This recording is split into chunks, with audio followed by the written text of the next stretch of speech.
welcome to Business Spotlight. I'm joined today by Tim Lambert, and Tim is the founder and the CEO of K Lambert Associates. So welcome to the call, Tim. It's good to see you. Thanks very much, Gavin. It's a pleasure to be here. Well, I'm interested in this discussion, Tim, because I know that you work with organisations around professional development and training, but with a bit of a twist. So I'll let you explain that. Tell us a little bit about K Lambert, what it is that you do, and why. Okay. Let's start there. All right. So I suppose I would categorize us as a boutique consultancy. We're a small organization. We have an associate model, so we don't have a huge team of people on the payroll, but we have a very diverse network of professionals. Yeah. And we satisfy client development needs by placing the right people with the right client based on the project that they're doing. So our focus is around leadership. It's about team development and personal development. And my personal background is through performing arts. So that gives a flavour, I suppose, to the way that we actually deliver our programs and the way that we engage with our learners. And also some of the associates also are drawn from some form of performance background, whether that's being as stand-up comedians or ex-actors like myself or musicians. So we bring that element of creativity and fun into the live programs that we subsequently deliver. Right, very interesting. So there's a few things there I want to pick up on and develop a little bit further. So first thing I noticed is you use the word engage with your clients, and that sounds to me far more collaborative than doing something to them. Tell us a little bit about your thinking around how to get people to engage. Obviously, performance is part of that, but I guess there's far more to it than that. So when you go in and you're working with these team members, what's your approach initially? Yeah, so obviously, we had a brief conversation last week, and I gave some thought to that. What is it we do? Because sometimes these things are instinctive. It's just the way you interact with people. But actually, when you break it down, you realize that you're going through certain processes with people. So much of it is dependent upon the attitude that you have towards people when you walk into that room. And I'm fascinated by people, and I'm curious by people, and I think that will always come through. So I always have, and my team of people are equally fascinated by people, and they want to engage with people straight away in a professional way. They want to make a connection with people very, very quickly. And the way in which we tend to make those connections, we have a mantra at K Lambert Associates, and whenever we're running any training program, we always start by saying, you don't have to be ill to get better. And the reason why that's important in a training situation is a lot of people in that training room might have been told that you're broken, you've got to go on this course to be fixed. And that is not our approach at all. Our approach is to say, wherever you are starting from, we want to engage with you to help you get to where you want to get. So this is not a punishment. This is not a threat. This is us working with you to help you realize your potential and fulfill your primary objectives. So it's about giving time at the beginning of a session to reassure people with those key messages and find a point of connection so that they can start talking about things that they are genuinely interested in. Handing the agenda over to them to a certain extent at the beginning of a program. So you're very cleverly transitioning them perhaps from a sort of a mindset where they're thinking, I've been told to do this is being done to me, and you're quickly stepping in and saying, no, we're doing this with you, and to their benefit. And is that where the performance aspects help in that process? Is it the fact that this is going to feel very different in terms of training than perhaps they were anticipating, or is it well positioned beforehand that actually this is going to feel a little bit different? There's an element of positioning beforehand, because Yeah, typically we would always send something out, a little briefing note to people who are going to be on the program, yeah, just introducing ourselves and giving, laying the grounds of, this is our style, this is our approach, this is what you're likely to expect. yeah, But yeah, once we get into the room, it's incredibly important that we find something to connect with those people so yeah, that they feel safe with us. yeah. They feel that we are genuinely interested in who they are, where they are, what they are, and what they're trying to achieve. Mm. And small talk gets a bad name, doesn't it? But I'm a big fan of whatever you choose to call it, whether it's small talk, because Yeah, when you go into a session, you've got people and they haven't been sat there with nothing in their heads right up until the point in which you walk into the room.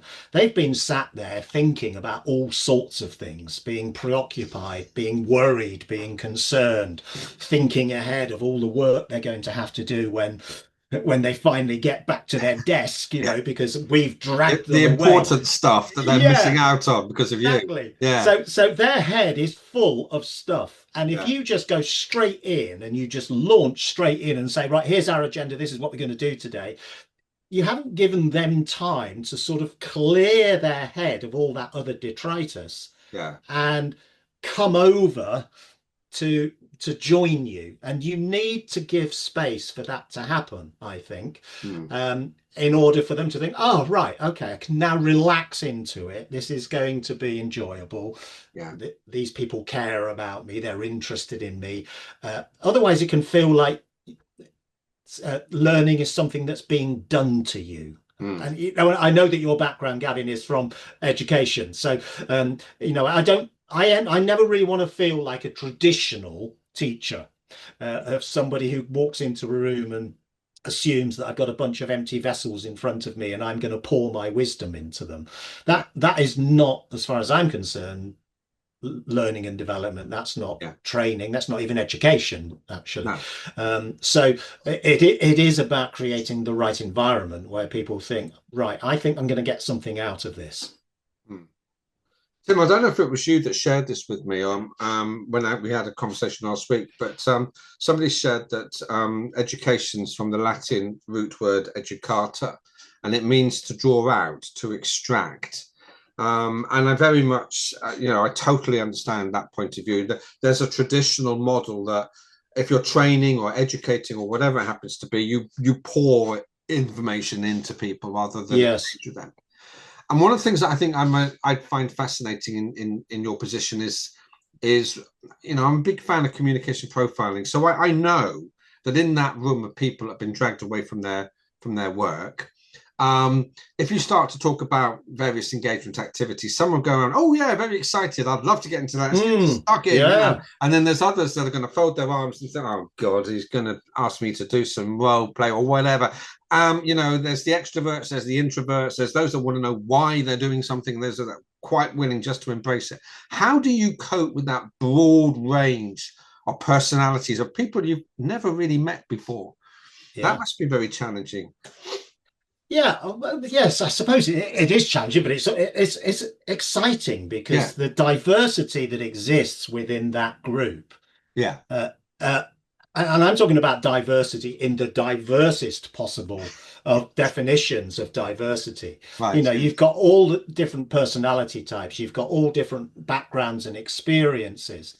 Yeah. There's so much of difference in that room. And I think it's the Myers-Briggs book called Gifts Differing, which I love the title of, because it's basically saying difference is a gift. The fact that you're in a room and you've got all this.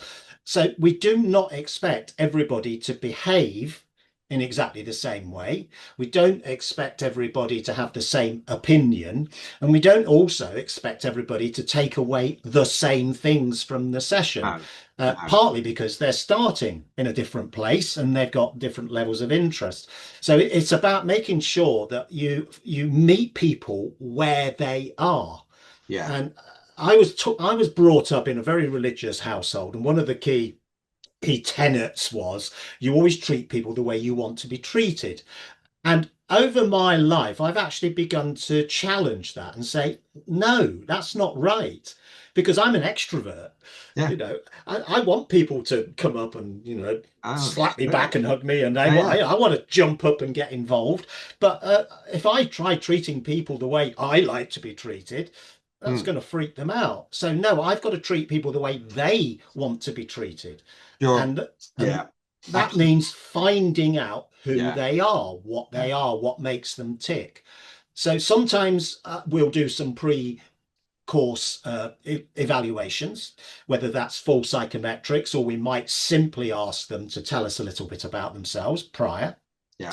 But certainly, I always arrive early at any training session, and long before we start the session itself, I've made sure I've gone round everybody who I'm going to be working with that day, and I've had a brief chat with them. I've Wow. introduced That's myself to them. quite, yeah, that's quite a commitment. But I understand the importance of it. And you're absolutely right. We call it the golden rule. Treat others as you would like to be treated, and it's a generational thing. But the moment you just give that the little bit of thought, you suddenly realize how arrogant and inappropriate it is as a Yes. philosophy. Yeah. And when they obviously should be treat other people the way they need to be treated and responded to. So I'm absolutely on the same page with you on that 100%. Yeah. No, I mean, it's fascinating. Can you just give us a little bit of insight into the sort of the nature of the training, the kind of topics that you might cover with organizations Yeah. in terms of development? Is it communication? Is it team bonding? Is it all of the above? Is it something more specific? Yeah, so I mean, fundamentally, it's about getting people working together as cohesive units. Yeah, I think challenge. that's where it all comes from. Yeah, So the ultimate goal is to if it is a discrete team, yeah, because some of the training isn't with a discrete team, but if it is a discrete team, it's about how do we galvanize that group of people, bring them together so that they can perform their tasks in the most efficient, effective, and enjoyable way. yeah, So that's the focus, and it's we may work with them on helping them frame their team vision and purpose. We yeah, may help them clarify what their key areas of decision making are, or what their priorities are, what some of their core team processes and behaviors should be. So uh, that is work that I don't typically refer to as training. I refer to it as facilitation. We yeah, facilitate a process with a yeah. team to move them on in their journey. So that's a big bulk of what we do. Mm. There are other programs that we do that might focus much more specifically on skills. So whether that's leadership skills, and within leadership skills, there's a whole gamut, of course. How do you motivate people? How do you engage with people? How do you provide meaningful developmental feedback to your Yeah. people, etc.? All of those things. How do you put in place effective strategies that are going to really engage people? Yeah. Recently, we ran a program for very, very senior mergers and acquisition team in a pharmaceutical company. Really, probably the most senior team in that global organization. And that was all around increasing their influencing skills. And you think, well, surely they're at the most senior level that they can get in an organization. They're doing multi-billion pound merger and acquisition deals. Do they need these training? But again, yes, it was about going back to sort of basics and saying, well, what's appropriate in terms of appropriate engagement and influencing behaviors. So that gives you a flavor, I think, of the sort Well, of things more that than a we might flavour. cover. Yeah, no, I mean there's some tremendous depth in what you've just said, and in fact, I think the two parts of it are related. So, by helping people understand the other people in their team better, then they can be more effective at motivating, engaging, giving feedback, Mm. giving feed forward, and all those sort of things. And interesting your comment about seniority. Um, you know, we in the West we tend to put things into boxes. So if you say to somebody, who are you? They'll tell you what they do, Mm. or they'll tell you their name. And neither of those things are who they are. So I think No. when you're working with people, you are starting by helping people understand who they are, but also understand who their teammates are as well. And then it doesn't matter whether you're in a multi-billion organization or a startup company. It's the same human interactions and relations that you're developing, teaching people how to work on. That's fascinating. It's fascinating stuff. It really is. And we could talk for hours, but, and maybe we will actually. But I'll draw a line under that because I think that's fantastic. And the main takeaway for me is from you is that it really starts with the people. This is about understanding people. Everything else stems from there. Everything else is in service to that. Has to be. That's always been so. I mean, that was why we had an associate model, because just to finish, one of the things that I was very unhappy with when I was working for a consultancy as a partner in that consultancy was that because we were all on the payroll, we were obligated to sell ourselves, irrespective of whether our skill set was appropriate for what the client needed. Or we were obligated to sell a particular product because that was a product that we were promoting, irrespective of whether that was the best product to address the issues of that client. And I always felt uneasy about that. And when I came away, I said, look, we're not going to buy into or dedicate ourselves to any particular product. And we're not going to have a team of people who we are obligated to sell. We're going to have an associate network so that we can match the right people with the right skill set and the right products with what it is the client needs. And that is all about starting with the client. Who are they? What are they? What is the challenge they're facing? What is the best way to help them move forward? And it's that freedom to operate in that way, which I think typifies our approach over the last 20 odd years. We formed in 2004. So that's very much been our ethos. Spot on. And it's not just about training development, it's the same ethos for effective marketing as well, and effective client engagement. Exactly the same. What is it that the other party needs? And there's a really powerful business lesson in there for everyone. Tim, thank you very much for your time today. Thank you, Gavin.